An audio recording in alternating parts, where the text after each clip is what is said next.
God is good all the time God is good. Totoo naman. And may kwento ako dyan. Galing tong kwento sa narinig ko lang to sa isang mentor natin sa business. And ang kwento goes like this. So sa isang kaharian, merong isang hari na meron siyang loyal servant. And itong servant na to is madalas niyang sinasabi na God is good all the time God is good. So one day, pumunta sila sa gubat para mag-hunt. And syempre si servant, nagsabi na naman siya na God is good all the time God is good. And nakahuli sila ng isang malaking usa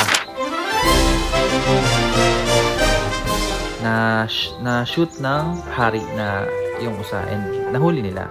So tuwan-tuwa yung hari. So ayun. Pero one day hindi nakasama yung servant. And ang nangyari, nagpunta pa rin ang hari sa gubat, and buong maghapon, wala talaga silang ma-hunt na ni isang hayop. And nung magagabi na, malapit ng gumabi, medyo madilim na sa gubat, nakahuli yung hari ng isang maliit na baboy ramo. And syempre, sa sobrang thrilled ng hari na magkaroon siya ng huli, hinuli niya yung baboy and akma niyang sasaksakin na sa leeg. Nung papatayin niya na, kumawala yung baboy ramo.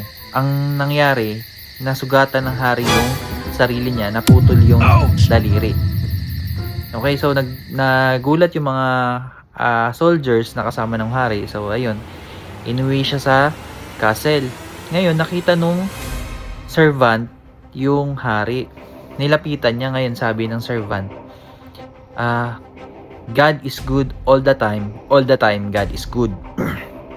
So nagalit yung hari kasi naputulan na nga ako ng daliri, tapos God is good all the time ka pa dyan. Ngayon, sa sobrang galit ng hari, pinakulong niya yung servant na yon. Pinakaladkad niya sa mga kawal kasi nagalit na siya eh. Dalhin yan sa kulungan. Ikulong nyo yan. Yan, ganun. And,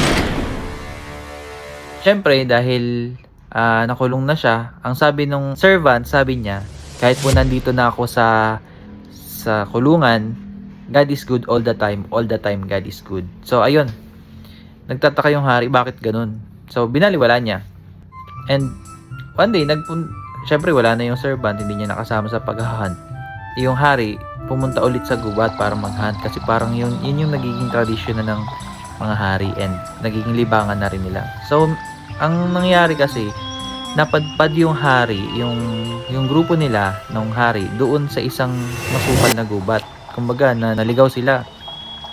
Ngayon, yung napuntahan pala nila is puno ng mga cannibals. And yung mga cannibals na yun, nagkataon, meron silang ritual and naghahunt talaga sila ng mga tao. So, in short, napaligiran sila ng mga cannibals, yung hari, and wala silang nagawa kundi sumunod kasi papatayin sila pag hindi sila sumunod eh. Ngayon, nadakip na sila, tinali sila.